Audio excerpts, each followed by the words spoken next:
All right. Thank you, everybody, for listening to another episode of Simply Finance with Shane White. I am pumped today to have Mike Hazle on the podcast.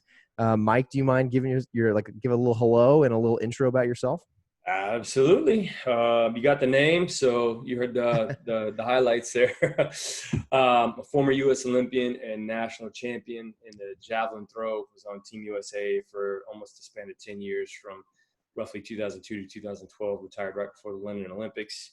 Had a massive change of gears and enlisted in the military in January of 2013, spent 6 years in the combat control teams. Left those guys in January of 2019. And now I am a program manager for a company that is currently supporting Task Force East guys out in East Africa running military operations. So I still kind of got one foot in, one foot out, but really what I'm really nerding out on these days, so to speak, is how to undo everything that I did the first 20 years of beating the crap out of my body. So I'm super into longevity and life hacking and all kinds of stuff to try to unlock hopefully ultimate human potential with modern science and nutrition and lifestyle and holistic changes to behavior patterns and stuff like that. Oh, wow. So that's kind of what I'm up to now. Love that. Didn't know that part. Are you doing this for fun? Or are you trying to do it as like potential career? Like, how are you doing it? It would be nice to do it as my career, but as I'm sure we'll talk about here in a finance discussion, there's got to be money behind it. So yeah, sure. That's what I'm passionate about. And so if I can make a career out of something that I'm passionate about right now, then that would be a blessing. And I'd take it, I'd run with it. I'm just now kind of getting like a social media presence. Okay. Yeah. I deleted all social media way back in 2010. And oh, wow. I just got it in I got an Instagram account in January of 2019 when I left the military, because I had so many people coming up to me saying, dude, you've got a rad story. Like what a complete 80 shift from being an Olympian and national champion to enlisting at 34 years old. Like, what the hell were you thinking? I'm sure. And then obviously going through the pipeline 2.5 years of getting your butt kicked every day. So people were asking me, like, you got to tell your story. So I reluctantly got an Instagram account to use as a platform to tell the story, with the end state or the goal of being to help train and educate people on why I made the life decisions that I did, the massive amount of mistakes that I made along the way, in the hopes that they can do something similar, but not make the mistakes. Right. Oh, I love that. That's awesome. Yeah, no, that's really cool. That's cool. Yeah, it would be nice to make a career out of it. As of right now, my desk job takes up most of my bandwidth, but yeah, I'm sure. We'll get there. What are some like life hacking things you've recently, learned or really gotten into for longevity? Oh, wow, man, dude, I'm telling you, life perspective. Like the two things that are really resonating with me right now are the moment you wake up, before you even get out of bed, you need to realize that this thing that we call life, this pursuit of happiness, this chasing the Jeffersons or whatever they call it, this everybody's trying to go out and make $1. It's really a gift, and none of us deserve to be here. And when you wake up every morning giving thanks that you're actually just breathing, it kind of sets the tone of the day. And then the other thing that I'm really working on right now, and it's a pushback against modern society, is comparing yourself to other people. Mm-hmm. You're comparing, the beginning of your marathon to the end of somebody else's marathon. And a saying that I heard that also is pretty powerful is comparisons are the thief of appreciations. Oh, I love that. So, you may wake up in your 3-bedroom, 1,500 square foot house and hop onto Instagram and see some dude rolling around in a 4,000 square foot mansion or something like, oh, damn, I really wish I was that guy. Yeah. When you completely lose perspective of there's a shit ton of people out there that don't have houses at all and have nowhere to live. Definitely. Yeah. So that's kind of like, those are just two simple things that anybody can do in the morning, is just realize, hey, nobody deserves to be here. Right. Like, we're all lucky to be here. You should probably be appreciative of what you have, and then stop comparing yourself to other people. And then I got a bunch of other, a lot of other stuff that I've really nerded out on, as far as how to basically live a longer, healthier, happier life. And, Oh, okay. Yeah. That's a whole nother podcast. Oh, But I'm sure. I had planned to start my PhD in health and human performance this past August. My current workload at my day job kind of got in the way, and I didn't get my ducks in a row in time. So I'm lining that up hopefully for January. Oh, wow. With the 3-year exit plan to have a PhD in health and human performance. So Oh, that's exciting. that's kind of what I'm up to. Good for you. Yeah, man. That's awesome. Yeah.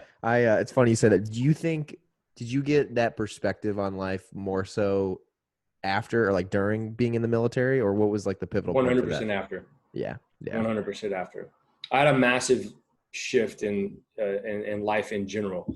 During the military, actually, the birth of my daughter. Oh, wow. Congrats. Was a huge perspective change for me. 3/4 of the way through my 2.5-year pipeline, she was born.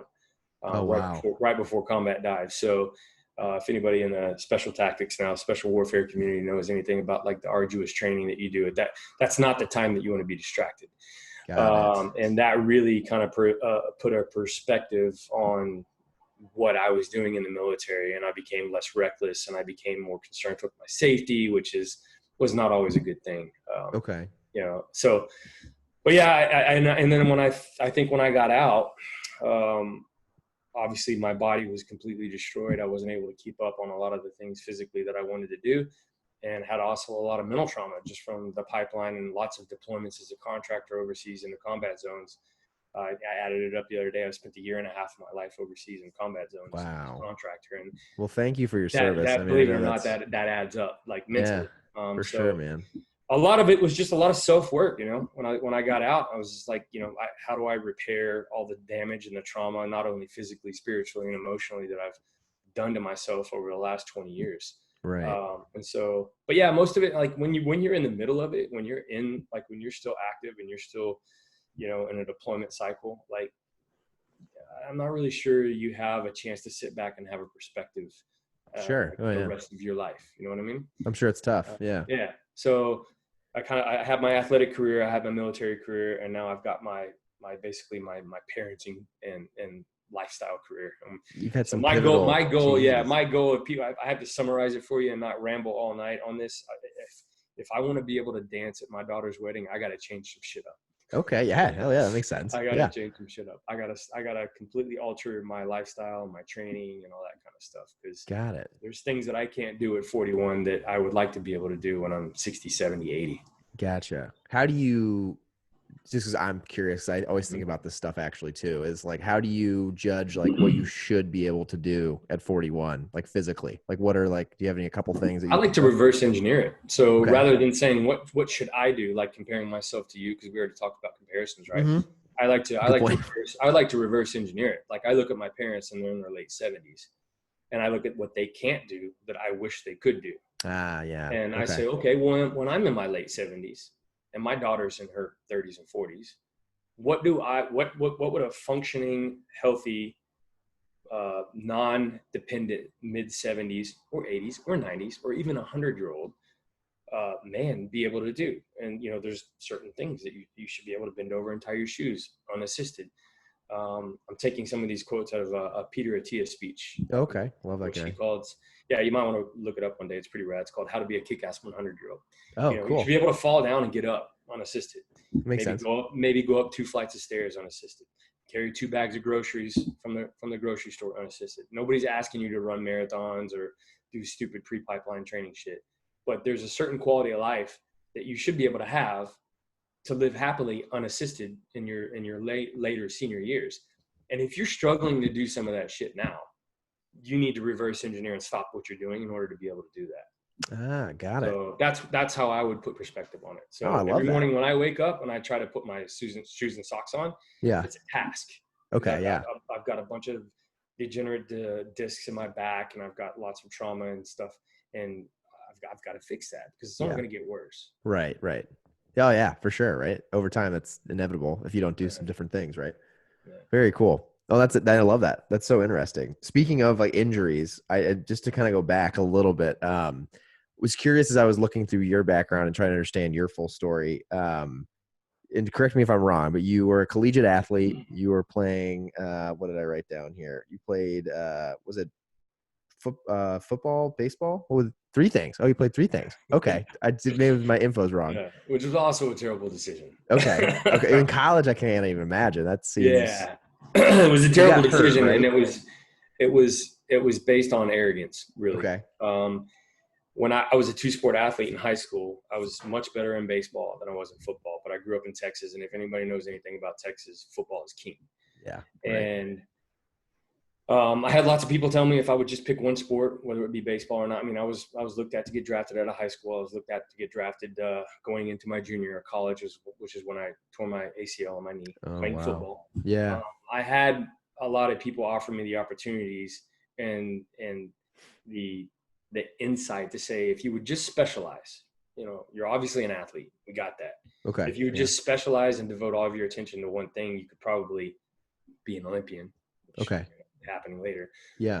But me not specializing in college, not only did it not get the buy-in from my coaches and my peers, but it was more of an arrogance thing for me because I thought I was too good for people to tell me that I should specialize in one sport.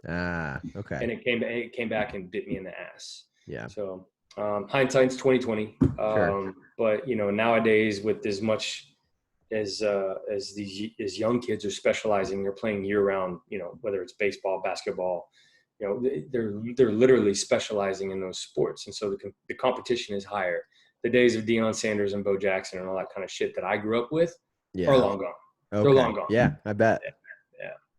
So, so I ended up bouncing back and forth between 3 different sports in college. And track and field was the 3rd sport. And it was just because I quit football after I tore my ACL because I wasn't playing. I had no future of playing. I was lucky if I was going to get on special teams. I hardly ever made the travel team. I wanted to get drafted my junior year in baseball. So I went back out for the baseball team, but wasn't good enough because he had 5 other right-handed healthy outfielders. Okay. And so I lost football and baseball over the course of 1 year. Oh, wow. And track That's a life shift at that it age was. too, Track was a backup plan that was handed to me as a gift. From the track coach who was at the university, who was a family friend of ours. Oh, wow. Okay. And the short version of that was he said, "Hey, you're too good of an athlete to go bartend downtown Austin and just waste your life away. Yeah. Come out to the track team, help me out. Here's some scholarship money. Just be an athlete." Oh, wow. Oh, that's cool. Oh, so you kind of got another chance. A lifeline. Yes. Yeah, no joke. Absolutely. So how did you even start? Where did javelin come from? Like, how did you think of javelin's event? Yeah. So that, that was the perplexing thing is, having a track coach say, "Hey, come out to the track team." And I'm like, I just had ACL surgery. Like, I've got a bum wheel here, dude. Like, where's the logic in that? And his sales pitch was, "Hey, if you do the decathlon, which is 10 events, yeah, the general understanding is you can literally suck at all 10 events. If you just finish all 10, you've got a chance at scoring a point at the conference championship meet." And in the previous couple of years, the conference championship had always been won by maybe 1 or 2 points. And it always came from something or someone unexpected, like a walk-on who places 8th in the high jump and scores a point. Lo and behold, that team wins the conference championship by a point. His sales pitch to me was, if you do the decathlon, you can literally kind of suck at everything, but I just need you to finish all 10 events and you got a shot. If you got a shot, we got a shot at winning, and that's all I need from you. But as forecasted, I sucked at everything with the exception of the javelin throw, which was event 9 out of 10. So I would get laughed at and mocked and ridiculed, and it was quite embarrassing, me trying to run in the decathlon. With a bunch of full-time track and field decathletes. Most of these guys were from Europe who had grown up doing track and field their entire life.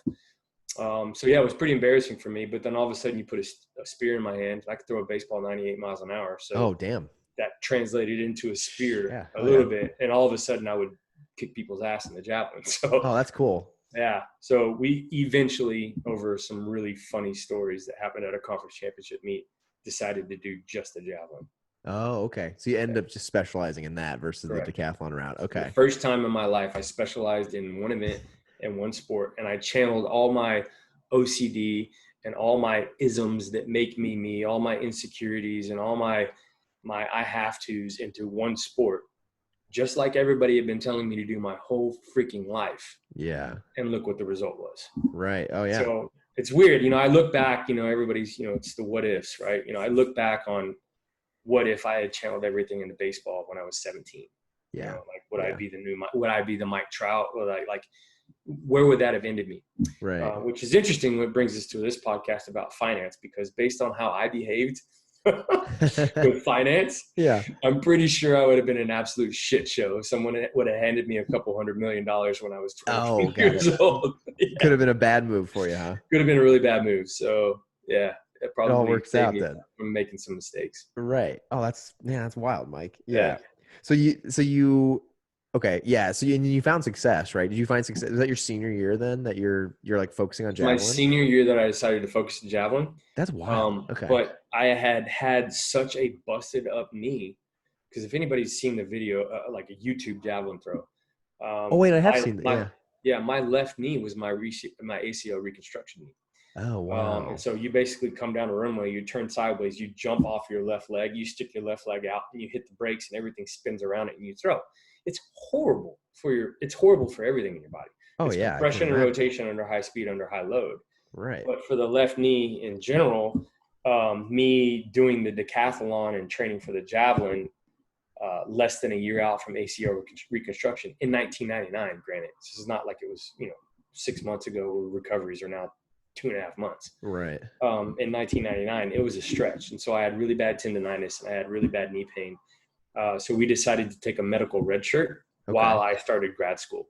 So the deal that I struck up with the coach was, take a medical red shirt, I'll pay for your grad school, and then you finished your last year of eligibility while you're finishing grad school. Oh, cool.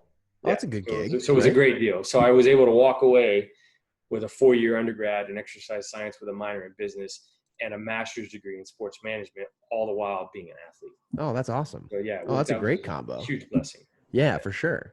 And then, so this is where my curiosity went to. So then I didn't realize the medical red shirt, but you're there an extra year and you compete again. You have more success, as I understand it, from what I read online. Yeah. And then at this point, you're you're getting your grad degree or your master's degree. Are you thinking like I can be an Olympian at this point? Or are you thinking, like what is like what's your thought of like after that? Where am I going with javelin throwing? I got sucked into the American dream. Like I figured, hey, that was fun. I've got a master's degree. My old roommate's working up in Dallas doing pharmaceutical sales, making 6 figures. Like that's what I'm supposed to do. Yeah. Right. And this was 2003. The Olympic trials for Athens were in 2004. And I went to the U.S. Championships in 2003, and I had a pretty good throw. I didn't make the final at U.S. Championships, but at least I was there. But I had a throw previously. I mean, if we pause real quick, that's pretty amazing that you picked this up your senior year. Yeah. And then what is this? 2 years later, you're at the Olympic trials. Yeah. Like just think about that for a second. I was trying to read through that. I'm like, is that real? It was 2 years. I've never had anybody phrase it that way, but yeah, it's pretty wild. I was trying to put a timeline together. I'm like, there's no way that's right. Yeah. That's nuts, man. That's what happened. Yeah. I picked it up from scratch. And then 2 years later, I was at the Olympic trials competing with the best in the country. That's crazy. But yeah, so I got a call from the Olympic development coordinator, and he was like, I understand you're done with school, you graduated, that's cool. The Olympic trials are next year. Where are you going to train? What's your plan? And I was like, what are you talking about, bro? Like, I've got a master's degree. Like, I'm hot shit. I'm going to go get a job. And he was like, what are you going to do about the Olympic trials? And I was like, what about them? And he was like, well, you're qualified. You need to, like, we'd like to have you at the Olympic trials. And I was like, I qualified for the Olympic trials? I had no idea. Oh, really? Yeah. I didn't really have anybody. I didn't have a coach at the time. As this whole transitioning was happening while I was graduating, my coach, who had mentored me and brought me on and offered me this opportunity, took a job at Texas Tech. Oh, so he's on his way out. I actually went to U.S. Championships all by my damn self. Like, did you really? It was wild. Yeah. Just booked a flight. The university paid for it. Flew out there all by my damn self. Got to rent a car. It was like a vacation to me. I was going to say, yeah. First trip to California, by the way, 2003. That was my first that's wild. trip. And he was like, hey, we got to keep you training. And I kind of half-assed it. I didn't really, I was like, well, training for me is a 40-hour work week. It's not like you can just go work out 2 hours a day and call it. It's a full-time job. Yeah. So I've got to find some type of revenue and some type of employment that's going to allow me to still get my 40 hours, or if not more, when you talk in recovery and all the therapeutic modalities, massage and all that kind of stuff that you have to get as a professional athlete. Yeah. So I was trying to find employment that would basically allow me to do that. And the only two things that I could find were personal training and bartending. Oh, wow. So I could personal train at a local gym. I was training at Texas A&M University at the time. Okay. I found a gym that I could personal train at, and I could also use their weights. And then that's I would bartend in the evening for extra cash money to help pay off rent and stuff like that. And then trying to be an athlete in between all those hours. Yeah. And it was more of a sales pitch to me. I was like, oh yeah, I'm going to the Olympic trials, it's cool, whatever. Yeah. Pick up chicks, whatever it would be. Yeah, sure. But I wasn't really dedicated, obviously bartending, you're staying up late, you're drinking booze and stuff like that. It's not the great lifestyle as if you want to be an athlete.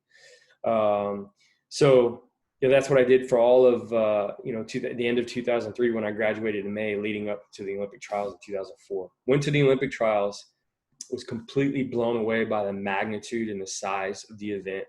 ESPN was there. I bet. I was seeing people that I had seen on TV. It was the first time I was like, even at NCAA, Division I AA football school where I was at, like, it was nothing compared to what I was seeing at the Olympic trials. It was because it's like a full stadium, right? Isn't it? It was, yeah, it's like great. Yeah. We were in Sacramento at the time. Oh, okay. In 2004. Yeah. So,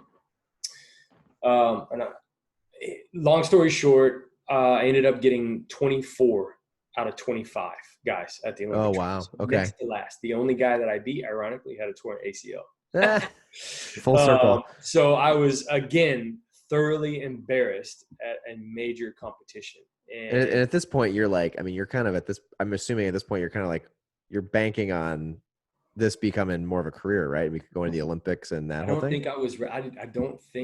think I was just too, I think the size of the event, very similar to what happened to me at the actual Olympics in 2008. Okay. I let the size and the magnitude of everything eat me up. My cortisol went through the roof. My performance levels went down.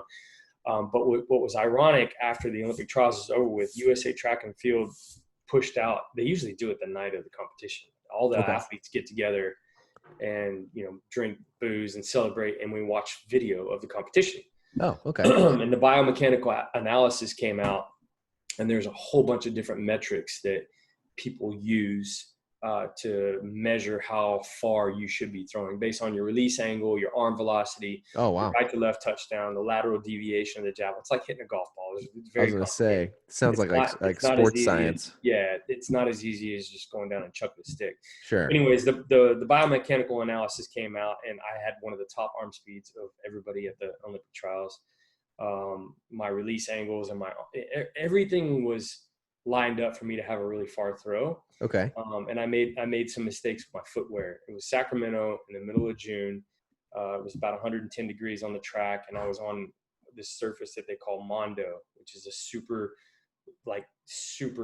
tough, rough carpet version of a track. Oh. And okay. I had itty bitty tiny spikes in because I'd never thrown on Mondo before, and it was basically like planning in quicksand. Like I was so you just couldn't get grip. Yeah, it's like a baseball pitcher stepping off the mound to throw a 100-mile-an-hour baseball, but never putting his foot on solid ground in order to deliver the pitch. Oh, got it. So when I saw that and I realized what could have been, and then I looked at what could have been based on my half-assing the training. Yeah, that reshaped everything moving forward for me. And about a week after the Olympic trials, I sat down with my coach and my parents, and I said, this is going to sound crazy to you guys, but I want to do this again. And I got 4 years to make it right. And I'm going to put everything in my life on hold, and I'm going to put all my eggs in one basket, and I'm going to learn how to do this, and I'm going to do it right, and I'm going to make the Olympic team in 4 years.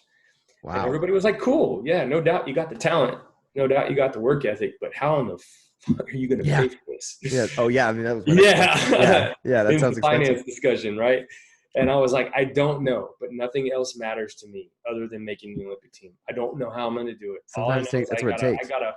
I got a bunch of credit card applications. This is 2004. They used to send you. They used to send it to you in the mail rather than email. Yeah. Oh yeah, I remember that. Yeah. And I would keep these credit card applications and say you're pre-approved, and I didn't know what APR meant. I was just like, 9, 10, 15% APR, whatever. You're like, Unless whatever. I was approved. Sure. And so I just basically took out a bunch of credit cards and started living on that. I packed all my shit. I moved to Europe, and I lived in Europe on and off for almost a year and a half. Oh, where in Europe? I was in Finland. Okay. Is that like a big javelin throwing? Yeah, going to Finland, the way I explained it to people is like going to Finland for the javelin is kind of like going to Mexico to learn Spanish. That's where, okay. Yeah, they don't have, they're kind of like, they're javelin throwers in Finland are the LeBron Jameses and the Kobe's over here. Oh, that's crazy. I didn't know that. They're on they have all the sponsors, the endorsements, they're on all the billboards, and they're literally celebrities.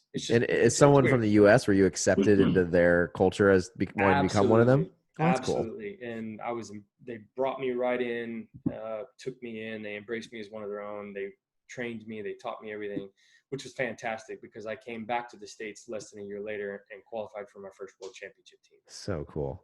Big difference. Yeah. So, and then that following year, 2005 was the first time that I literally just said, I'm just going to pack a bag in every May, and I'm going to hit the road, and I'm going to go to Europe, and I'm going to bounce around Europe, and I'm going to compete with the best in the world, and I'm going to learn how to do this, and I'm going to get my feet wet, and I'm not going to come home until September. Okay, got it. And that's how I learned to throw, and that's how I ended up getting on the circuit, and just kind of like learned by osmosis. I watched the best in the world warm up. I watched them throw. I watched them train. I would videotape them, and I would study their technique. I would study what they were doing, what I wasn't doing, and I would try to incorporate that into my training. Oh, got it. Yeah.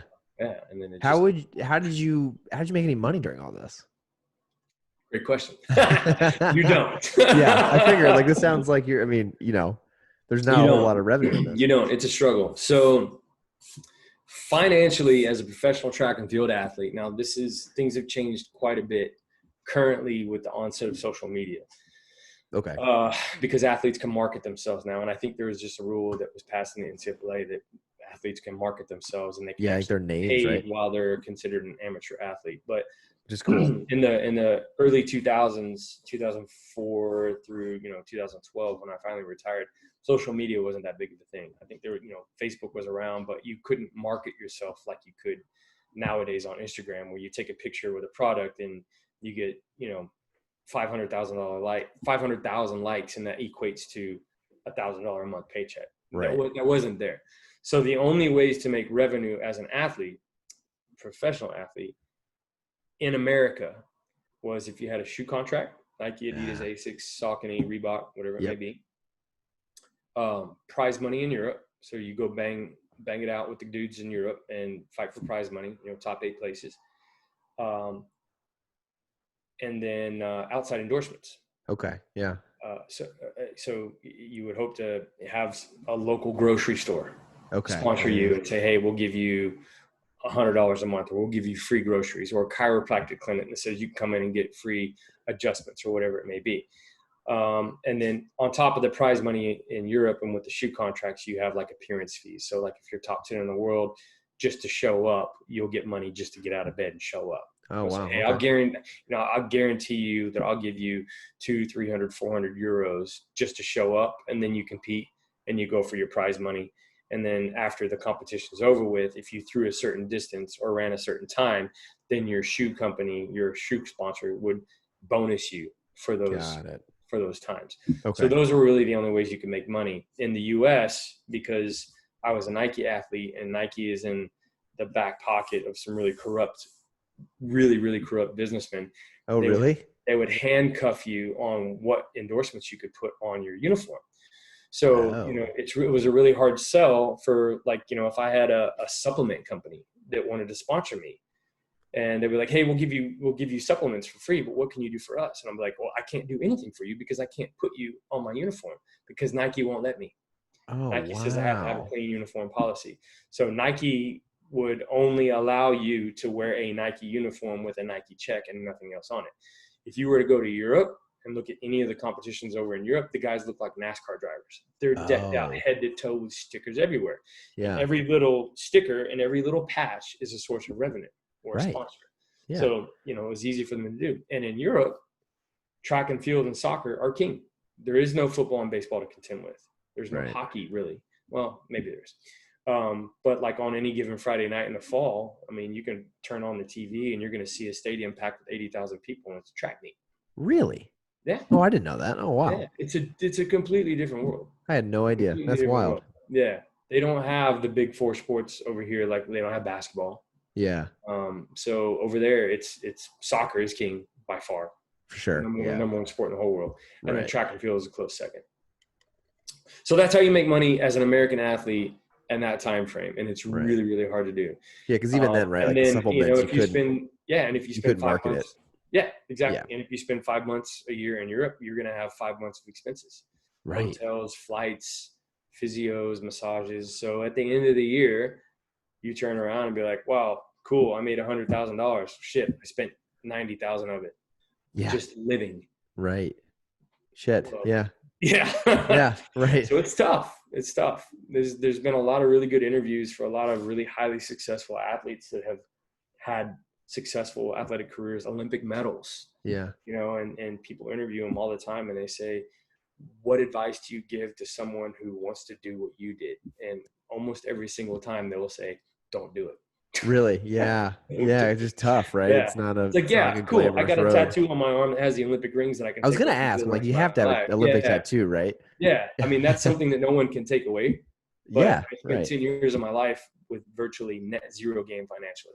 Yeah. Yeah. Oh. Right. Yeah. But yeah, do you think overall though not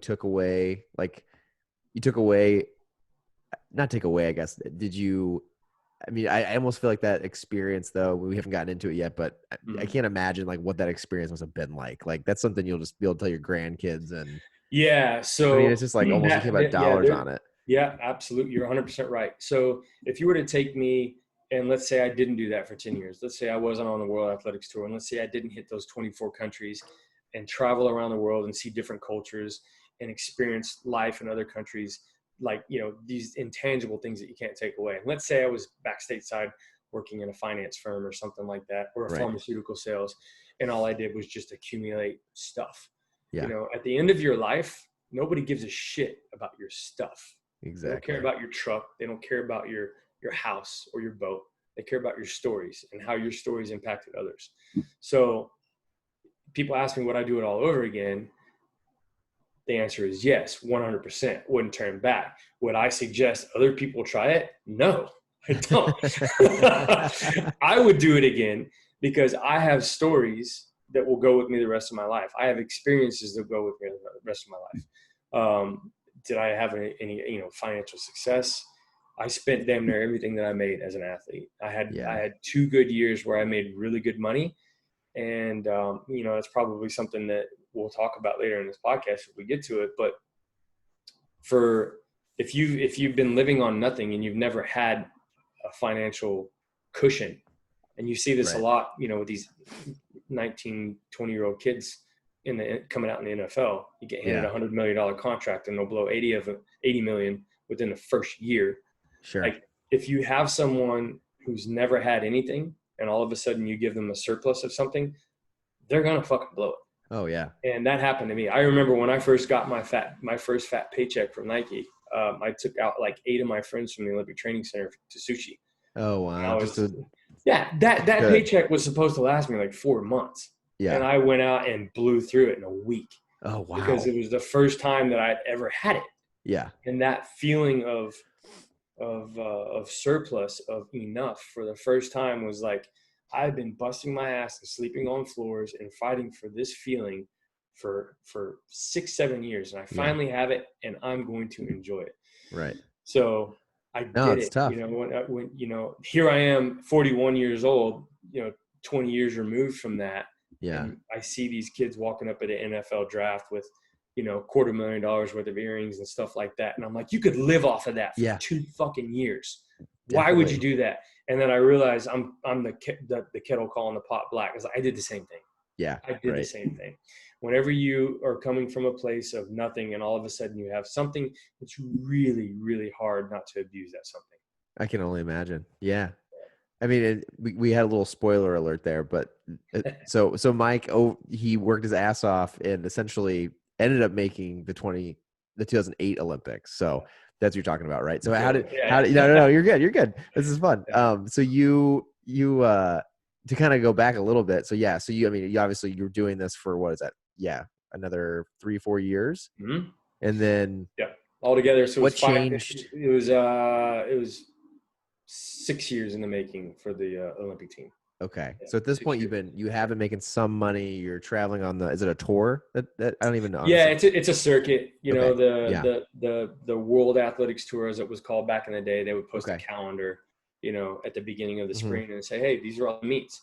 And then it was up to you and your agent or your performance ability to basically try to fight to get confirmed for any of those meets. Oh, cool. Got it. Okay. So you're basically like traveling on the circuit, Yeah. competing. And There's different tiers of the circuit, you know, okay. just like there is in like Major League Baseball. It's like not everybody plays in the majors. Right, There's minor right. leagues, and so there's same thing. There's major league circuits that have the big paydays that only Yeah. the top 5, top 10 in the world are going to get into, and then you've got your second tier, third tier, and fourth tier meets that are obviously going to take the spillovers from that, and obviously the financial means at those meets is obviously lower as well. Sure. But sometimes those are some of the most funnest meets. Like, dude, just going to like itty bitty meets in Greece. Like, I don't know, like, dude, Oh, that's cool. I went to, you know, like, there's so many competitions that I went that were just like in these little mom and pop towns that were towns of 3,000 people, where the entire Wow. town showed up for a track meet, and Oh, that's cool. you were the king for 3 Yeah. days. Like a gladiator over there. Yeah. Yeah. You know, kids were coming up asking for autographs,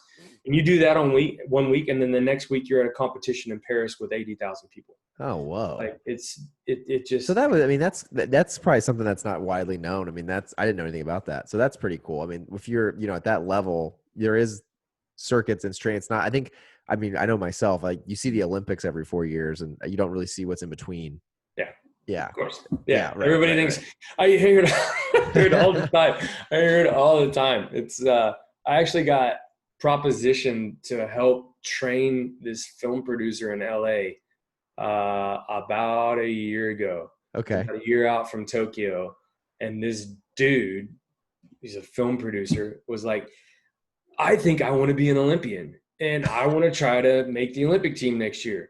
And he wanted to be a rower. Oh, like an Olympian interesting. rower. Yeah. Okay. Yeah. Cause he was a tall, lanky guy and he thought he had good cardio. And he was like, you know, I came across your profile and your story and I think you'd be a good fit to train me. And I was like, wait a minute. Tell me again what you're trying to do. And he goes, I want to make the Olympic team as a rower. And I was like, I'll never be one to tell somebody that they can't have an Olympic dream. I was like, but Sure. I want you to understand what you're going up against. Yeah. Like, you're going up against several thousand people who have been training for the exact same thing that you're training for over a decade.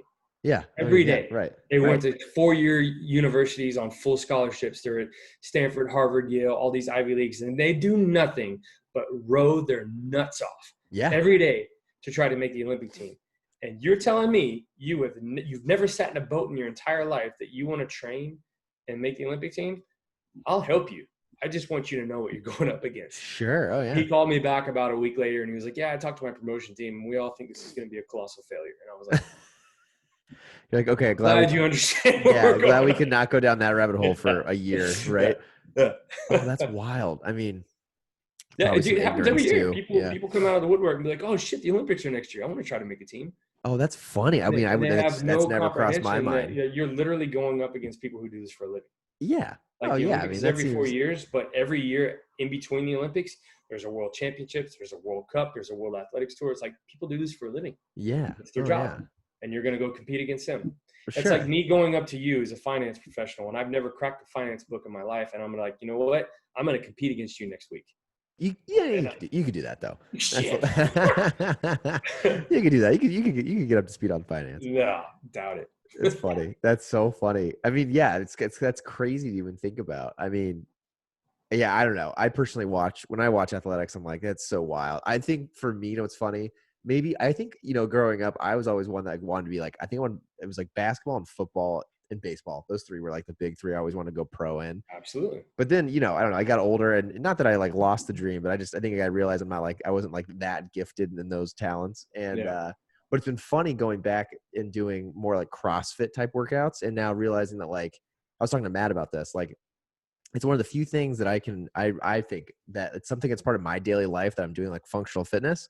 And then I can watch those guys and girls do the exact same workouts, and you can compare. And like technically, if you get good enough, you could make it to the stage. It's kind of cool, but it's I don't know. It's interesting. No, it is interesting. It is interesting. And the whole CrossFit culture, which we talked about offline before this started. I fully understand why people get addicted to CrossFit. And I fully understand why CrossFitters want to hang out with CrossFitters. It's because metabolic conditioning at its core is fucking painful. It really hurts, right? Yeah. The science behind it is fail-proof. Everybody knows it works. It gets you in a really good shape if you do it right and you don't overtrain and you don't have orthopedic injuries and stuff like that, overuse injuries. But when you suffer at the level that you suffer physically with other people at the same time, it forges bonds. I'm sure. Yeah. Right. Like, I'm sure if anybody's been to a CrossFit class and you've absolutely had your shit kicked in, and you look left and you look right, and there's other people getting their shit kicked in. At the end of that class, you may have never seen that dude or that girl before, and you're walking around and you're fist pumping people saying, hey, good job, that was rad. You just like both accomplished something that. And I don't know if that's what Greg Glassman intended when he launched this whole endeavor way back when, but I think it's a pretty interesting byproduct of the community. And the other cool thing is you don't need a team to do it. It's like, hey, I see Matt doing this exercise for this amount of time. It's obviously fucking impressive. Yeah, right. There's a gym down the street where I can go try the same thing and measure my medal against him. I'm going to try it. Yeah. It's very cool. That's what got me into it. Cause like we live outside of Chicago, and I'm in the suburbs, and me and my wife, we actually turned our 2.5 car garage into basically like a little CrossFit box. It's like fully matted. And for me, it's like, I just go out in the garage every day and I'm just throwing down the same things that you could do. They do at the games. It's kind of just fun. I don't know. It's cool. It's totally fun. And having it in your garage, it completely eliminates all the craziness, excuses, right? It's like, the excuse. I don't got time to go to the gym today. Really? It's right there. I tell my wife that every day. I'm like, I can't not go in there and do something today. Yeah. You know what I mean? I'm like, what's your excuse, right? Yeah, exactly. Yeah, I got it set up in my garage too. And obviously, with COVID and everything, when all the gyms closing down, it's been an absolute, probably in my 41 years, my wisest investment. I'm with you, man. I mean, I don't know what we would have done without it. I mean, I had tons of buddies in the city that, were offering me all kinds of money to come out and train when COVID really hit. But, that's funny. Do you still do that now? Is that kind of, is functional fitness a big part of what you do, or what kind of training? I mean, we can go back to the, it's awesome. I'm glad you asked me that. But I'm just curious. I'm glad you asked me that. And I hope this resonates with former retired athletes or anybody or even former retired military. Yeah, I was going to say you're both. Who has spent their entire life training to performance standards, right? Mm-hmm. It's like, I have to be able to run this far, this fast. I have to be able to swim this far, this fast. I have to be able to do this many pull-ups, push-ups. I have to be able to carry this much load for this much distance. I spent 20 years doing that. And when all of a sudden those restrictions were taken away, I was left with, what do I want to train? And what I want to train every day is, if it makes me look good naked and it doesn't hurt me the next day, I'm going to do it. Love it. Yeah. It's funny, right? I mean, that's true. I do a little bit of metabolic conditioning. Here's a snapshot of like my weekly routine now. Okay. Monday, Tuesday, Thursday, Friday, I'll do some type of progressive overload training in the gym. So Mondays and Thursdays, I try to do upper body. I have torn labrums and ligaments and tendons in my shoulders and my elbow that will preclude me from doing a whole lot of things. Okay. So Mondays and Thursdays, I do upper body stuff, typically non-compound lifting. So no Olympic lifting anymore, ever. Okay. Yeah. Is that you've had a lot of injuries from that? Yeah. That's kind of the one downside. I try not to load my joints, basically. Got it. Okay. So I do upper body on Mondays and Thursdays, and I try to do lower body on Tuesdays and Fridays.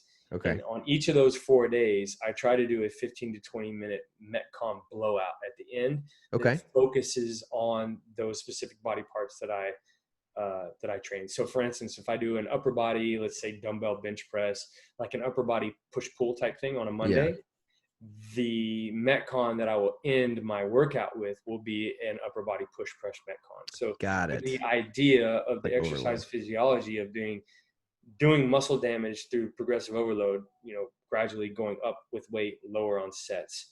So doing damage to the muscle, and at the end of the workout, feeding the muscle with a shit ton of blood, which is going to be high reps, low weight. So a bunch of push-ups, burpees, whatever it may be, so that you get that metabolic response and you get all of the blood flow and everything to the muscles to help repair. But at the same time, I get a massive uptick in my heart rate. I burn calories, I burn fat, and all that kind of stuff. So that's typically that's kind of what my game plan is. And then every now and then, every other month, I stumble to the sink in the morning and I'm brushing my teeth and I look at myself with my shirt off and I go, oh shit, I don't like the way that looks. And then I change my program. It's, Arnold had a great quote back in his heyday of, what he trained. And like, he would literally stand in front of these mirrors at Gold Gym with his bikini on and he would flex and he would treat his body like a block of clay. He was like, I don't like how proportionate my traps are to my chest and my shoulders. I'm going to work on that for the next 3 weeks. I don't like how my forearms look in proportionate to my biceps. I'm going to work on that. Quads, whatever it may be. So for me, it's a continual work of art, right? So I look at my body and how I feel, and I totally write my own training and my progressions around what I want to do.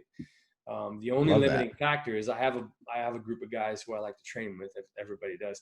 The only limiting factor is trying to get everybody on the same damn page. Which is never. I got some younger guys who are freaking physical studs, and they want to do typical CrossFit stuff, like clean and jerks. And I'm like, I'm just not going to do that, dude. I can't. If I do that workout today, I will not be able to walk for a week. I mean, fuck that, right? Well, I want to be able to dance at my daughter's wedding in 20 years. I was going to say, what we started with, that's the mantra. I want to be able to bend over and tie my shoes when I'm 80. Right. If I do that, it's not going to happen. Sure. Oh, yeah. Do you, this is kind of random, but not really. Do you by chance know who Corey Gregory is? Or he goes by like Corey G online. Do you know who that guy is? Okay. He's been on here. He started a company called Muscle Farm, actually. You probably have heard of that. It was like a supplement company. It was like lime green, gray packaging. It's like MP. Sure I've seen it somewhere along the line. Yeah. I do a lot of his stuff now. It's kind of like a mixture of like powerlifting, bodybuilding, and it's really those two. But his big thing is, which it reminded me of what you were saying. His big cardio thing, instead of running, is lunges. And so he started this thing where people were doing like daily 400 to 800 meters of just lunges. And so I've been doing it. Let's see, Friday will be my 250th straight day this year of doing over 400 meters of lunges. It's been the best thing I've ever done. It's wow. I've lost my body fat percentage is the lowest it's probably ever been. And it's like doing like a 200 meter out and back, or so I just do it from the back of my garage to my driveway, and 12 laps is 400 meters. So it takes me like 7 minutes if I'm moving. And you're smoked and completely lactic. And you're dripping, and your knees don't hurt. Like, and you're building muscle in your quads. And there's no compression on the spine. There's no compression on your joint. Like, he's a big proponent of it. Spot on. You're spot on. It reminded me of like longevity. I actually ran a marathon in 2017, the New York Marathon. Yeah. And my knees were destroyed for a year. That right there probably took 3 years off your life. No joke, man. I mean, my knees still are not the same. Like, I mean, it's 2020. My knees are still kind of fucked. So. I was like, I'm going to switch to lunging. I'm going to try this out. And so anyway, it's a longevity. Yeah, dude, same thing with lunges on Wednesdays. Wednesdays are kind of like our active recovery days. Me and the guys, sometimes we'll go down to the beach and there's like flights of stairs. It's 72 steps up. Oh, not 72 stairs, but you space them out 2 in a row.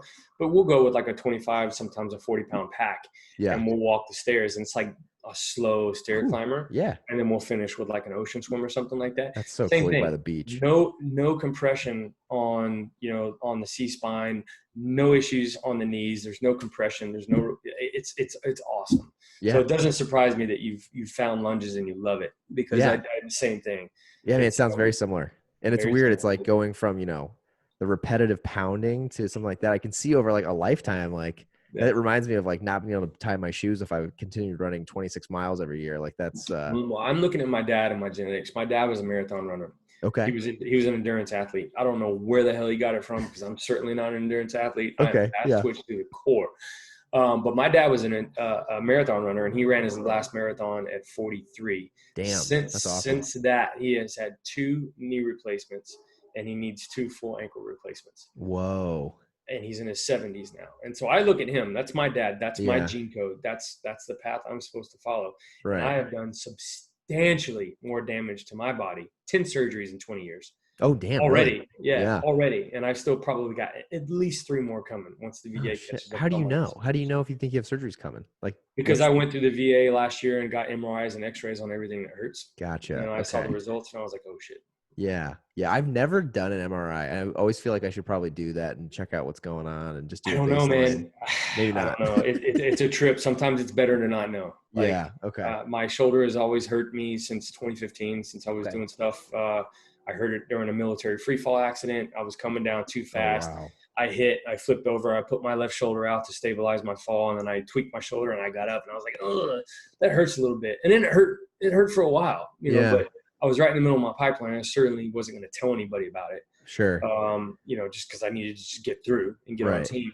And then lo and behold, 4 years later, you're going through medical out processing at the VA, and it turns out like I should read you my diagnosis. I've got 2 torn ligaments and a labrum tear from 2 to 10 o'clock. Oh, wow. And so I mean, That's what I worry about. I mean, what's the placebo effect on that though too? right. Because I was still doing stuff in the gym and I'm still active even though my shoulder hurt. The moment I saw the MRI results, I stopped doing everything altogether. And I was like, well, my shoulder's fucked. So I'm not going to do any of that. Right. So it's almost like if you don't know, like, yeah. do you really want to know? I know, it's funny. I was actually talking to my wife tonight because so my wife's family has a lake. I got up and started actually getting pretty decent at wakeboarding this summer. Yeah. But this last time I went, I switched this one arm movement and I don't know what happened, but when I got done, I just woke up on the next day and like my back of my shoulder was just on fire. But it's been like 3 weeks. I can't do a pull-up still. Like, I don't know what, it's some crazy pain in the back of my shoulder. I'm like, oh God, I hope I didn't do something. I feel like 3 weeks is a long time to still have that much pain. It only happens when I do a pulling movement. So I don't know. Yeah. To your point, maybe it's better not to know, just do other stuff. just work around it. That's what a lot of people do is they just work around their injuries. Unfortunately, that creates compensations, and the compensations usually always end up with overcompensation injuries. But at the same time, you don't completely halt what you're doing in your lifestyle, right? Like I did, Yeah. And then all of a sudden, I got MRI results on my back and my knee and my ankle, and I was like, "Ooh," like, well, shit. Back to longevity stuff. Yeah. I should probably stop doing a lot of what I'm doing. Right. No, it's good. I think it's good for people to hear too, because I know I'm 28. And I feel like I'm at the age where like I'm still trying to like just go hard and PRs and like it's just like it's what I'm focused on. Yeah, I totally agree. And there's gonna we talk about Matt because you had him on your podcast last week. Like there's gonna be a morning where Matt wakes up and he goes, oh shit. Yeah. This doesn't feel right. And I'm like Garth Brooks said, I'm much too young to feel this damn old. And he's going to have a massive switch, maybe kind of like what Rich Froning did. I don't know what he's doing for fitness. Sure. There comes a point in time when you're like, my body can no longer do that. And I don't want to put it through that. And I need to now look out for the next 40, 50 years of my life. Right. Yeah, it makes sense. It was funny actually on the podcast. I asked him what he wants to do.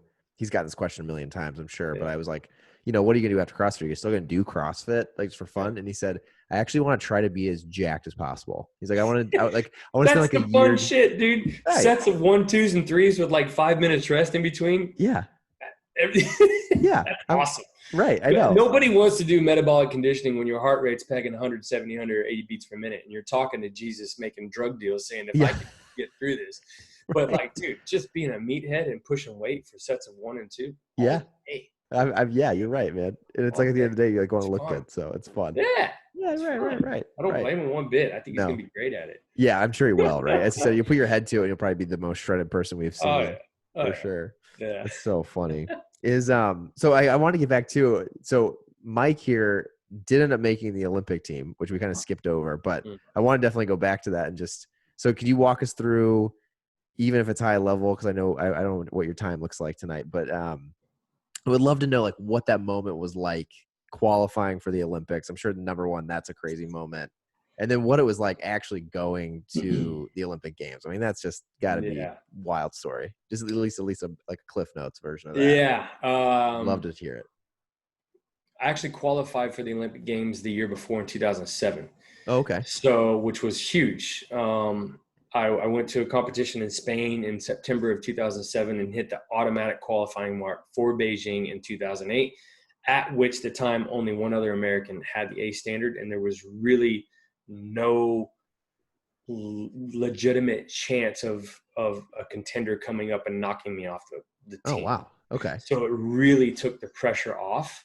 That's half the battles, and it's a curse of being an American athlete or any athlete from a country that has an Olympic trials process where you actually have to go and compete just to make the team. Sure. And then 1 month later, you have to compete at the Olympic Games because you have to train for 2 peaks. And physiologically, it's really hard to do. Right. It's like I use one of my best buds. He's the 2004 and 2008 Olympic champion, Andreas Thorkildsen from Norway. I mean, they told him 2 years out from the Olympic Games that he was on the team. Like, hey, wow. You're on the Olympic team. Train for the Olympics. Don't do anything else. Train for the Olympics. So he knew that he was good to go. He already had the standard. He had the blessing from his national organizing committee. Whereas in the U.S., you've got to go bang heads a month or a month and a half out from the Olympic team or from the Olympic Games just to be on the team.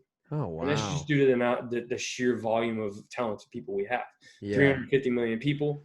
You're going to have more than one person who's good at an event. Sure. So unfortunately, you have to show up to the Olympic trials, do your best performance of the year, hope you have placed top 3 at the Olympic trials with a standard that's good enough to get you into the Olympics. And then you have to completely retool it and be ready to do it again at the Olympics. For most people, it doesn't work.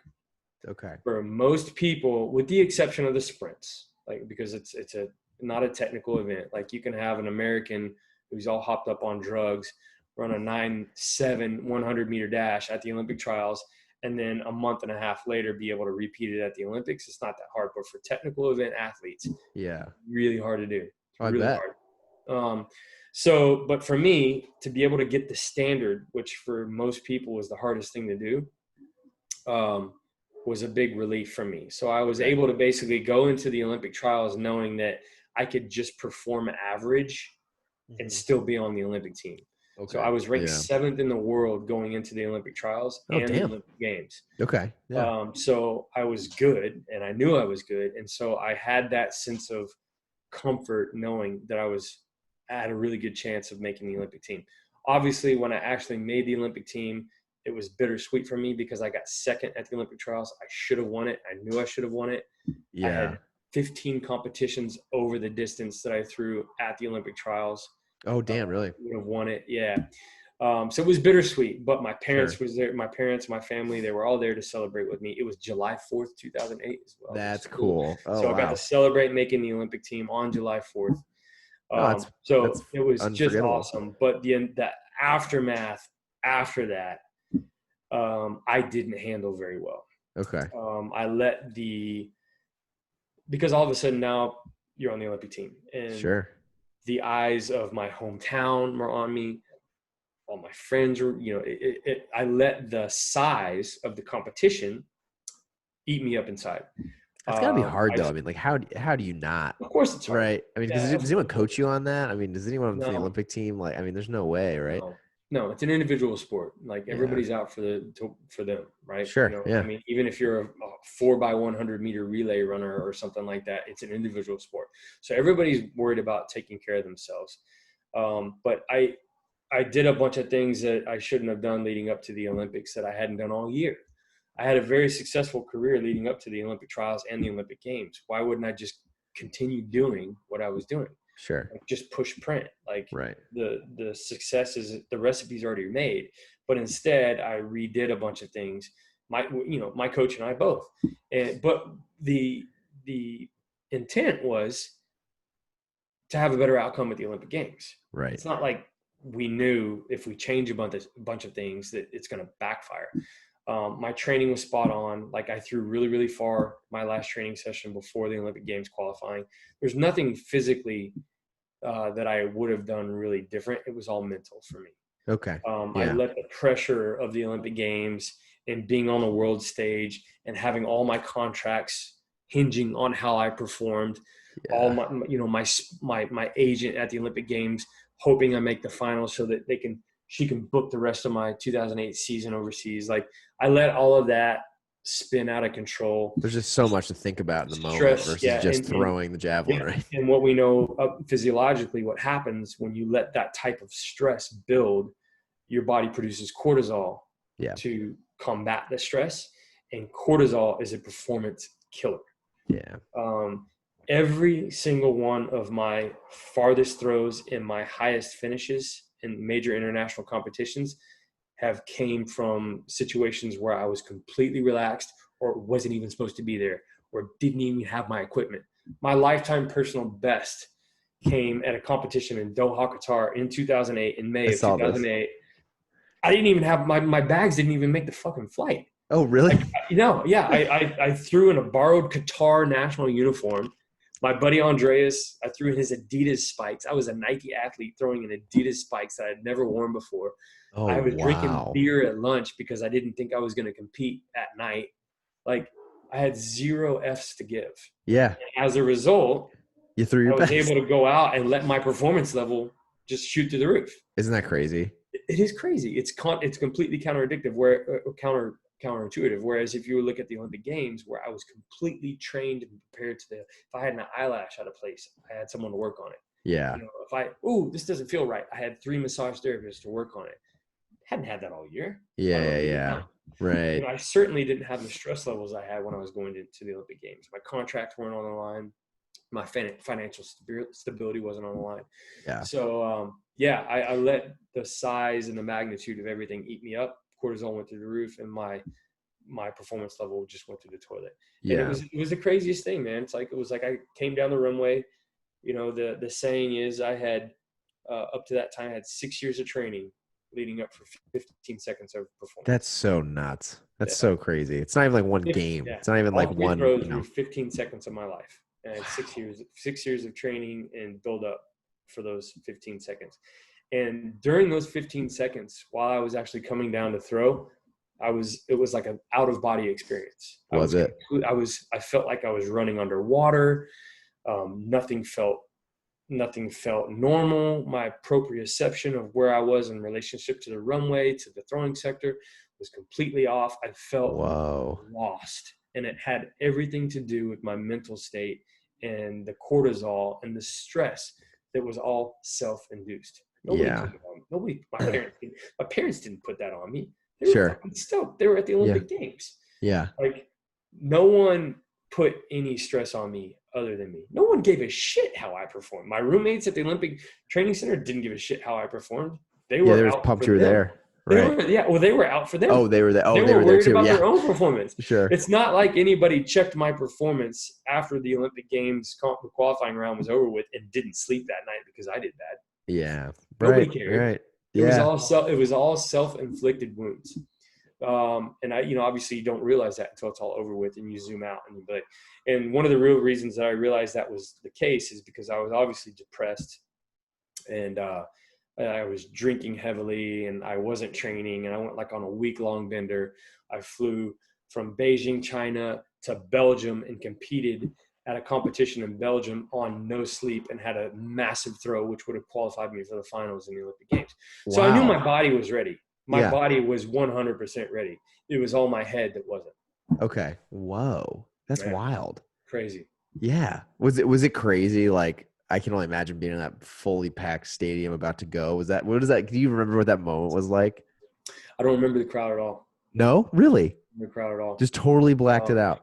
Totally blacked it out. It was like throwing in a vacuum. It was an out of body experience. I was so obsessed with how uncomfortable I was and how out of the norm it was.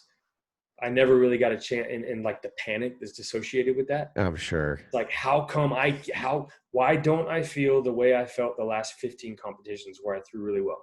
Yeah. Which allowed me to have a top 10 in the world ranking. Right. What am I missing?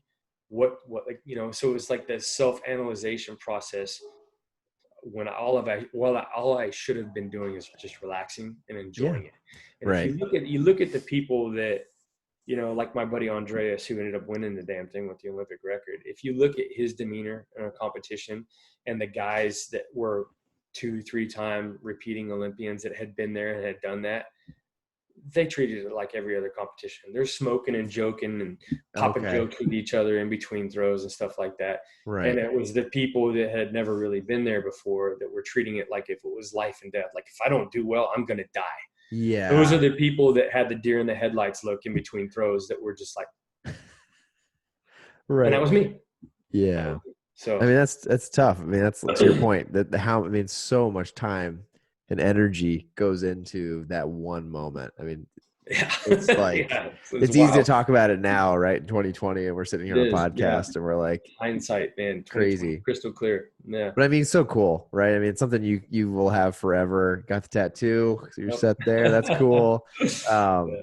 but it's wild. So then, that all happens. At this point, I mean, financially, career wise, like when you left the games, did you, Mike, know where was it going from there? I know you had an injury shortly after, but like at that point when you're leaving, was it? Yeah.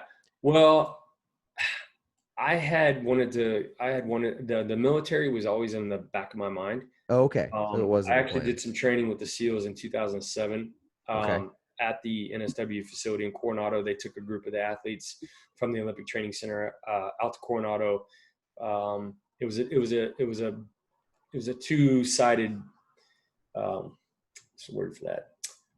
The intent from the Naval Special Warfare community was to test Olympic caliber athletes to see if they could get through training and how they handle it mentally. Oh, okay. And the flip side of the coin was it was team building for the Olympic Training Center athletes.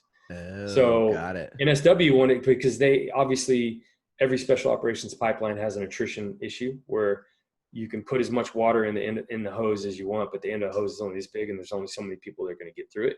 Yeah. So to try to alleviate that and to try to find out, well, if we put more qualified candidates in the end of the water hose, maybe we'll get more water out the hose. Yeah. So there was a lot of research that was done in the mid 2000s, especially with the SEALs, for how to lower their attrition rate, because it was costing the Navy a lot of money. They Okay. bring in a lot of these kids, they PCS from permanent change of station from other places throughout the country, and they come to Coronado and they last 2 days and they quit. Well, Oh. now there's a big logistical nightmare of what do we do with these kids? Yeah. What do we do with their family that just moved out here?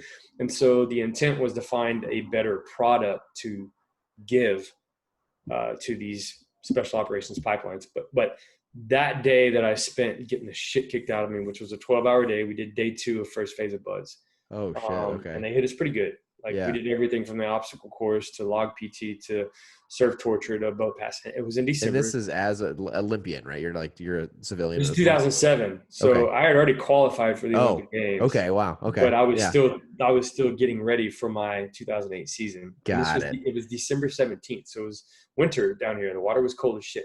Yeah. So it was a really interesting experience, and the takeaway for me when that was over with was, if I don't make the Olympic team in 2008, like if for some strange reason I don't do what I think I'm going to do, I'm going to walk away from athletics and I'm going to the military in 2008. Got it. Okay. Obviously that didn't happen because I made the Olympic team and everything got pushed forward 4 years to London 2012.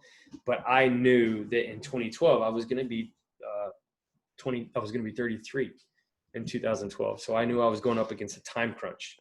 To get into the military and to scratch that itch to serve. Yeah. So that's kind of how the transition happened. If I hadn't made the Olympic team in 2008, I had every intention of retiring from athletics and being like, well, that was fun. I didn't make any money. I didn't make an Olympic team. Right. I'm out of here. Yeah. I'm going to the military. See ya. Yeah. Right. Yeah, so that was the intent. Okay. But obviously it obviously worked out. And 2008 was great. 2009 was great. 2010 was sketchy with a shoulder injury. 2011 was great. First national championship after I know. Yeah. Right. Second U.S. championship silver medals. And that led me into 2012, which I finally ended up blowing out my UCL on my elbow, which forced my retirement, and then military right after that. Yeah. Okay. So it was just like at that point, you can't throw javelin anymore after that. Yeah. It was very similar to my left ACL when I was in college. I was gonna say, it's kind of crazy you had a few of those things happen to you. Yeah, injuries get push you out. So. Yeah.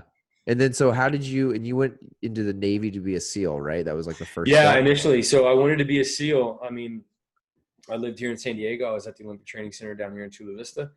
My neighbor that I was living next to was a 22-year veteran of the SEAL teams. Oh, wow. He was kind of my mentor, the guy I looked up to. I looked up to him and all of his friends. I saw the camaraderie and the bond, the relationships that he had, a lot similar like you would get in the CrossFit community. Like you forge relationships through adversity, right? Right. Yeah, I was like, hey, the military is what I want to be. I'm really good in the water, believe it or not. I love the water. I can swim like a fish. I do a lot of spear fishing. I surf. Oh, Spend cool. a lot of time underwater. So amphibious operations was almost a no-brainer for me. So Okay. the SEALs were a good fit. Their That's mission probably set was rare, right? I mean, I don't yeah, know how often that is, but I mean, I can't imagine that's a commonality in the US probably. yeah. Well, which part? Just like being I guess that like welcoming to the water before actually going into the Navy SEALs. Is that pretty common of guys that go into the Yeah, I SEALs? don't know. I think you see a lot of guys, a lot of collegiate water polo players who spend a lot of time in the water, Yeah, ended makes up doing sense. well in the Navy. I mean, guys that grew up, California coastal that spend a lot of time in the water, lifeguards and stuff like that. I mean, because the water is a huge part of SEAL training. Sure. But yeah, that was my intent. I wanted to be a SEAL. Also, it was coming off the back of the Bin Laden raid in 2011, so Navy Right. SEALs were hot shit. Yeah. Fox News is all over them, and society and the media, unfortunately, today it's kind of the same thing. Think that the SEALs are the gold standard, and I Yeah. wanted to be measured up against the gold standard. Yeah. So I You were wanted an to be a Olympian. SEAL. You're Yeah, like, yeah, I yeah, got to be the best in that. Yeah. It makes yeah. sense. Why would I not want to be the best of the best in special operations community? Yeah. Leading up to 2012.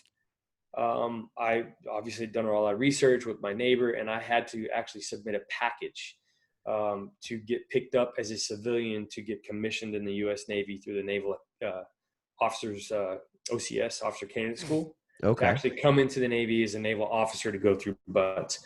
So there's a process, but there Yeah. was also an age cutoff. And I knew that in 2011, I was going to retire in 2012 at the Olympic Games or at the Olympic trials. I was going to retire. Like Oh, I was okay. not going to come back and compete after 2012. Yeah. I was heading to the military. And so in 2011, I had to start that process.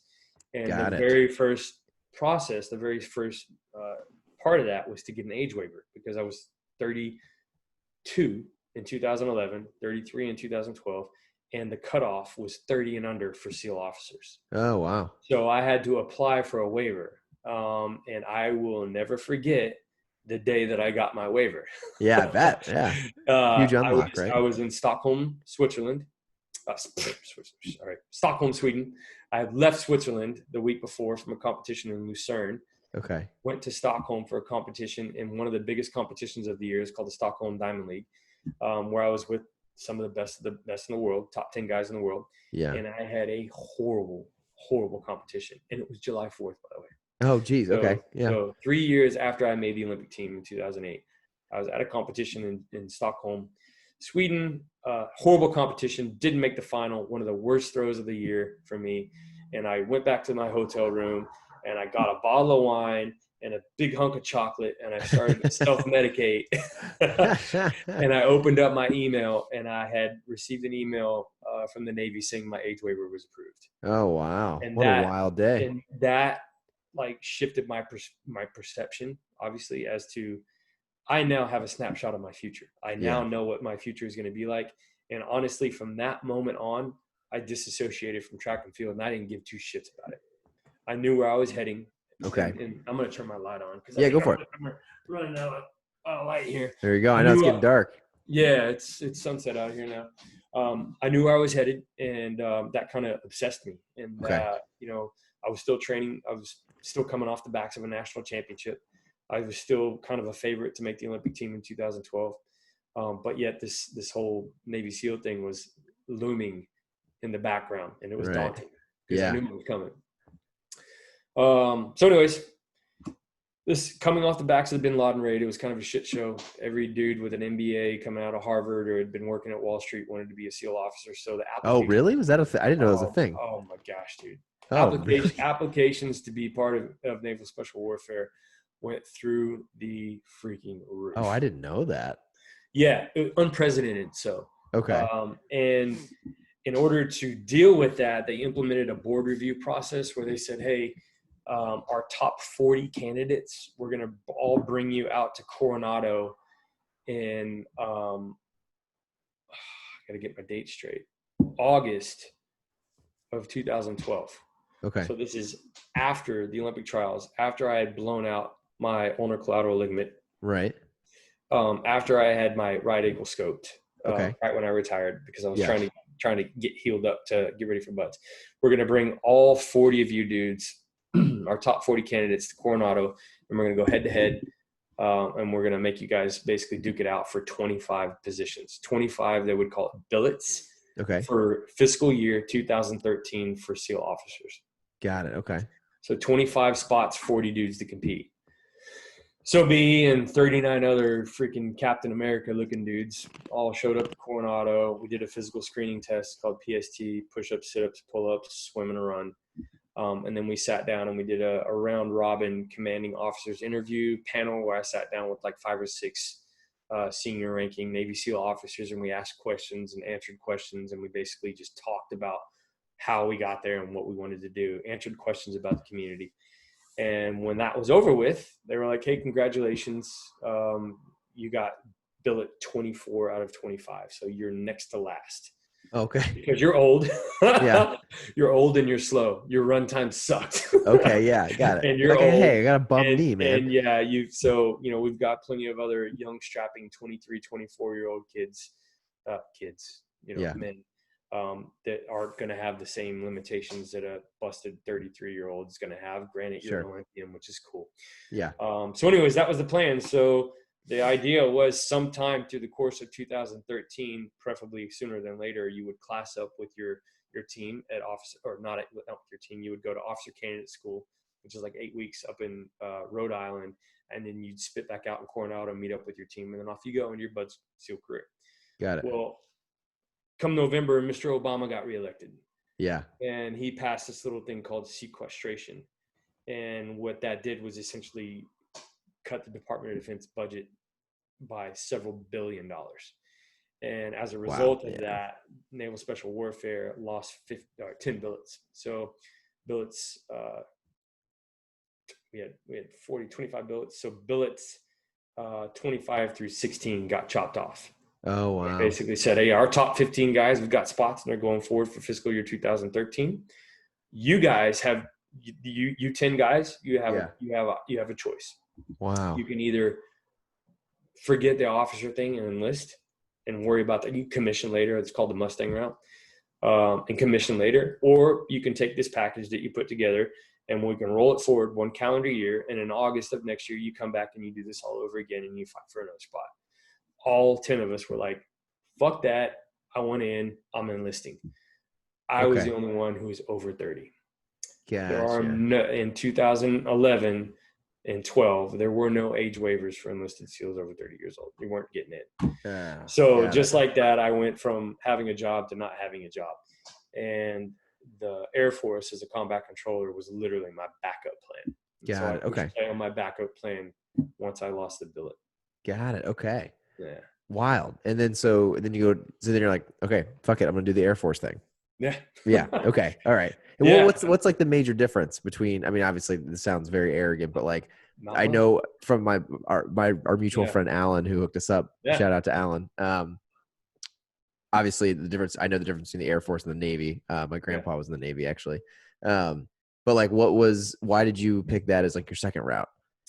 Well, I reached out to an Olympic teammate of mine, whose husband was in the Navy, and he worked in the SEAL teams, and he got out as an officer. He got out, and then he enlisted in the Air Force and Air National Guards as a combat controller. And so when this particular teammate of mine found out what happened to me, she said, you got to call my husband. He's at an Air National Guard unit as a combat controller. You got to talk to him. Like, if you want to get in, if you really want to serve and you want to get in the fight, you need to talk to him, because this is the way to go.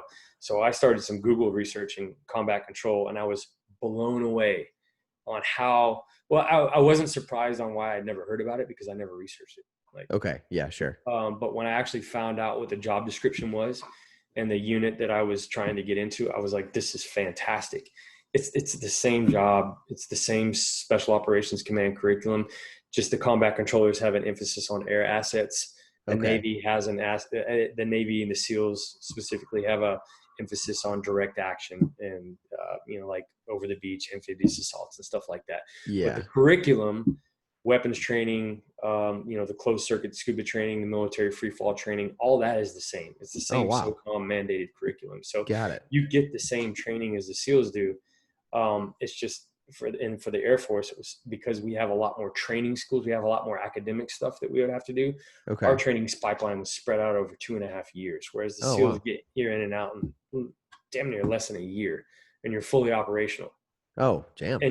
And you're in the deployment cycle. Whereas for combat controllers and pararescuemen, you spend 2.5 years just going through the training pipeline. If you're lucky, if you get hurt or if you have an academic washback, some guys spend 4 years of an entire enlistment still training before they're even operational. Oh, It's damn. just it Wow. takes that much longer. So no disrespect or knock to the SEALs. They're awesome at what they do, but for the Air Force, it's much more academic.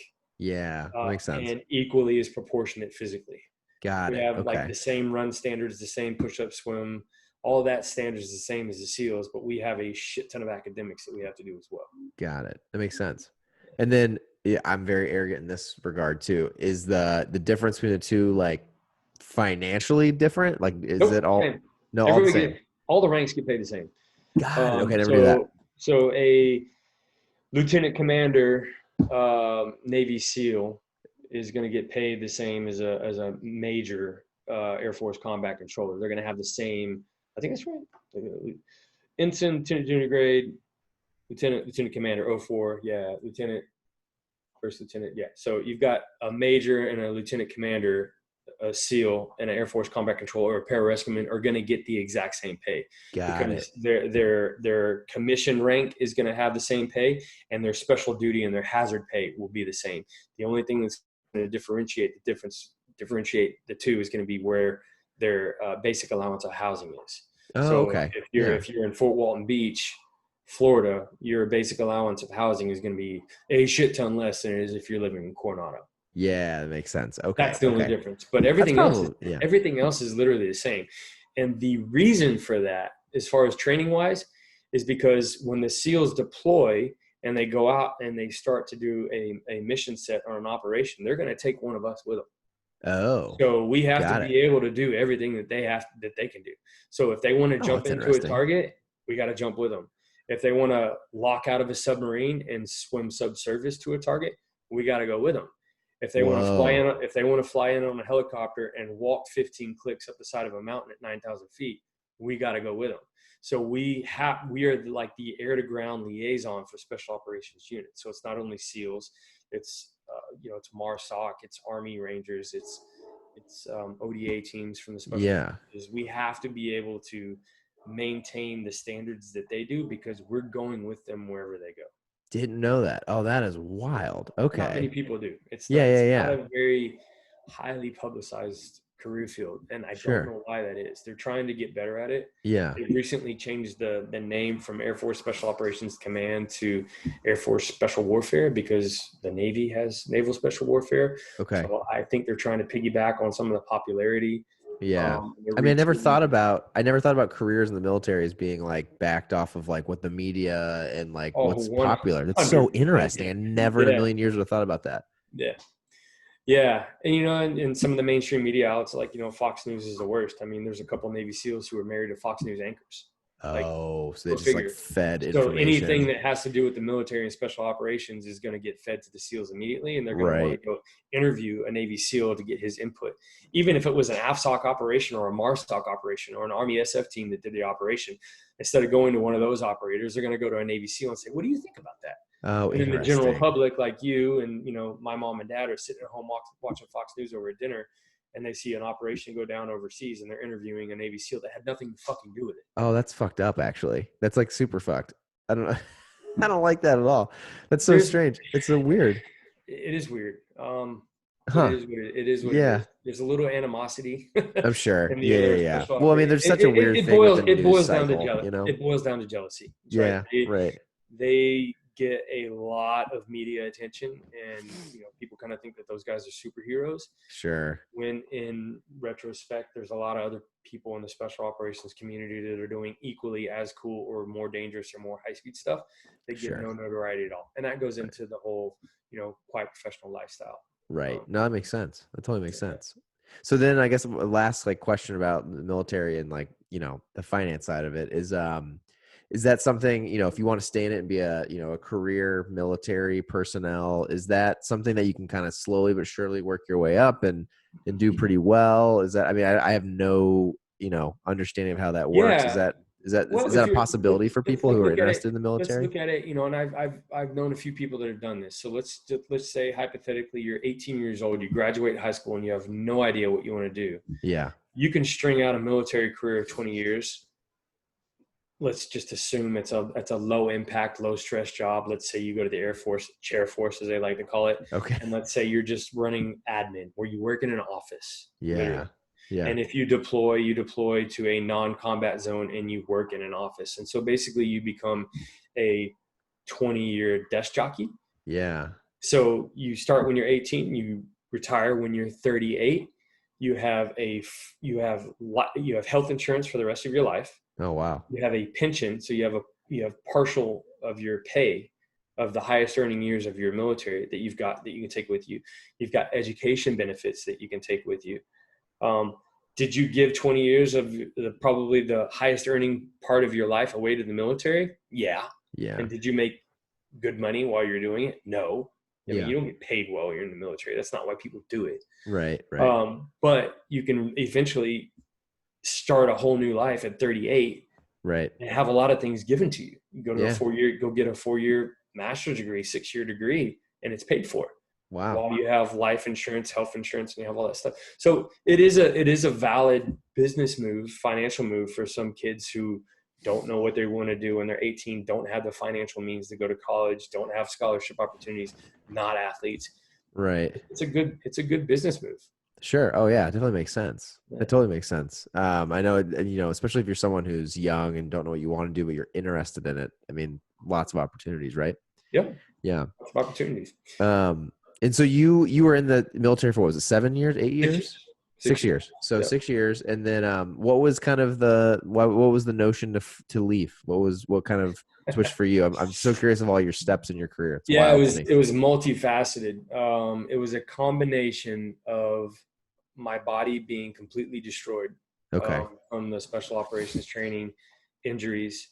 I was a high mileage vehicle before I even got into the military. Right.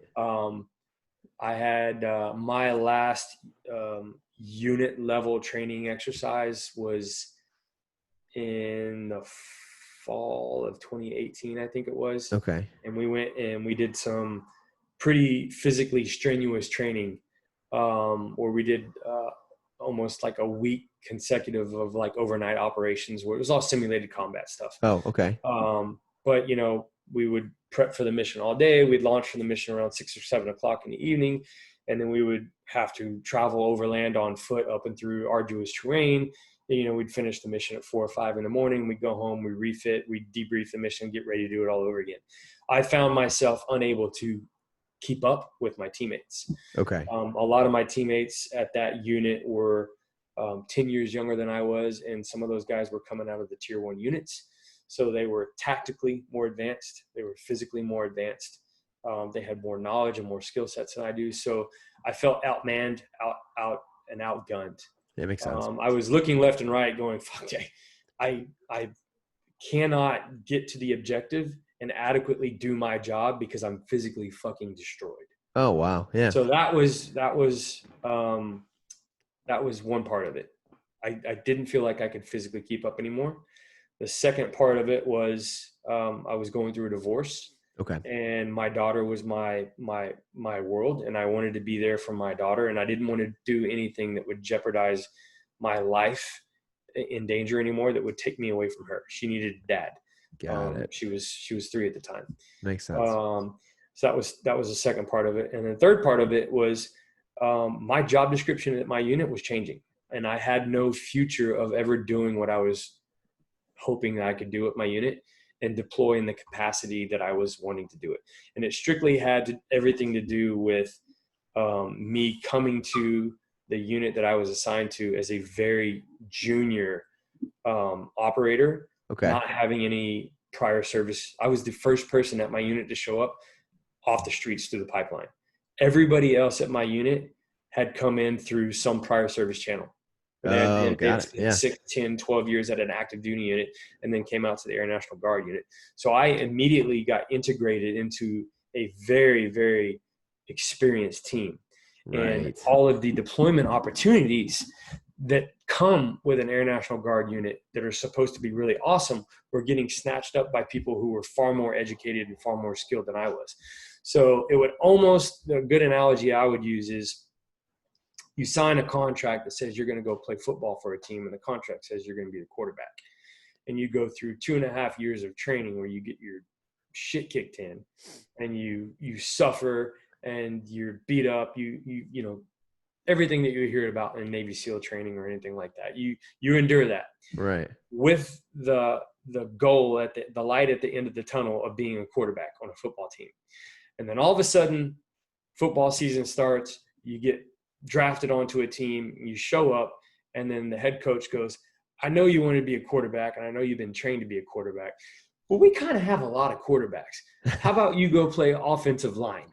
Oh, got it. And Yeah. that's what happened to me. And I felt like I had what no the hell? future. Yeah, I had no future of doing what I was trained to do and what I wanted to do. And what everybody else who I went through the pipeline was getting a chance to do. Yeah. And the people who came before me that were at my unit that I followed their footsteps in the pipeline. Sure. That was taken away from me. Got it. And it was a product of a bunch of different, it was timing. The unit was undergoing a bunch of changes. We had a bunch of senior leadership changes. I had a bunch of shitty senior operators on my unit that were very insecure. When I showed up, I was threatening to them because I was an older guy. I was an Olympian. I had a master's degree, and these are guys that had done nothing but, you know, operate for the last 15 years. So sure. Yeah. I was thrown into a very strange team dynamic where half the guys embraced me and were like, dude, fucking rad resume. Like, you should be the poster boy of this team. Like, we need more guys like you. Like, you know, guys who made the decision in their 30s to come fucking serve, rather than when I was 18 because I didn't know what to do with my life. 100%. And then you had the other group of guys that were super intimidated by that and didn't want to have anything to do with me and didn't want to teach me anything. So all of those things wrapped up into a ball, but the primary focus, the main reasons were I couldn't physically keep up, and I thought I was a liability, and I wanted to be around for my daughter. Yeah, no, that makes sense. Those are the real, and I'm really glad that I got a chance to talk to you about that because I haven't really had a good chance to verbalize that in any open forum recently. So no, it makes total sense. I mean, I followed you on Instagram and kind of got the vibe there that I was like, oh yeah, I mean, he's a dad. I figured that was a big driver, you know? I mean, it makes so much sense. And I got a lot of buddies of mine that are coming up on 8-9 years in the teams, you know, and they're just now starting to have kids, and shit's changing. Yeah. They don't want to do what they used to do. Well, I'm sure to your point, like I can't imagine going into conflict, you know, without a kid and then going into it the day after you're a dad. I mean, I'm sure things are got to be firing in the back of your head. You're like, shit, you gotta think about this differently. This is a lot of responsibility back at home. Yeah, that's crazy, man. Yeah, that makes sense. No, that makes sense. Mike, I've taken a ton of your time, so I really appreciate you. This has been a blast. I feel like we could talk all night. I had one last question. You're a cool dude. You got a crazy awesome background and story. I wanted to ask you, and I ask a lot of people this at the end of the podcast, but I figured you'd have a really good one, is if you had to suggest one like book, podcast, source of knowledge, what would that be to my audience? The Bible. The Bible. Love it. You're the second person that's ever said that on the podcast. It's a hard sell because it has a stigma around it. It's wild, man. The life lessons, and I grew up in a religious background, and obviously, you know, I kind of got away from that when I was in college and I was an athlete. Being in the military, you know, when you're in stressful combat situations, as I was a contractor, I never got a chance to see combat active duty. But like I said, I've been overseas in combat zones for over 1.5 years as a contractor. Sometimes you have moments where you realize that life is not in your hands, and you realize that there's a bigger picture at play, and it forces you to kind of realize that. But everything else, books, podcasts, I mean, there's obviously a lot of a wealth of knowledge out there. You know, hopefully somebody who watches what we're doing here picks up a nugget of wisdom and they can apply it to what they're doing. And if that happens, then this has been a success. Right. One person, one nugget of wisdom, this whole thing has been a success because it can drastically change their course of their life. But at the end of the day, I don't put a whole lot of stock into looking up to individuals. Okay. Because, you know, as cool as a guy may seem on Instagram or you look at his accolades, you know, financial status, whatever it may be, at the end of the day, he's just a man, and he's got just as many flaws and issues as you, if not more. Definitely. But the Bible is really one thing that kind of transcends all that, you know? Yeah. I've got a couple quotes here, you know, because this whole thing was supposed to be kind of, you know, geared towards finance, which we didn't really talk a whole lot about, which is fine. But I've got some quotes that I have written down that I will leave in lieu of the question that you just asked me. Love it. Okay. And hopefully kind of give people something to think about and something to marinate on. Like if they're listening to this in their car on their way to work or whatever, and this is the last thing they hear before they shut off and go to work or go to bed or get up in the morning and have a cup of coffee. And then I think this will be a well-placed thing. Definitely. So in regards to finance and lessons learned throughout the Bible is money can add meaning to your life, but it is not the meaning of life. That's the first thing that I've learned. Money is a means to an end, but if you make money the end, you're probably going to end up alone. That makes sense. Okay. So money can help you be a means to an end. But if your end goal is just to, like what all these rappers say is, you know, make money and fuck bitches, you're going to end up alone. Yeah, definitely. We use society, Western society, Americans in general, we use money to turn stuff into stories. Yes. You know, we buy boats so that we can host friends, so that we can go take trips, so that we can do something fun together to talk about the story. Right. Well, yeah, for sure. We don't, when those people are gone, you don't ever miss the stuff. You always miss the story. So think about, like, you know, at a funeral, nobody at a funeral talks about someone's stuff.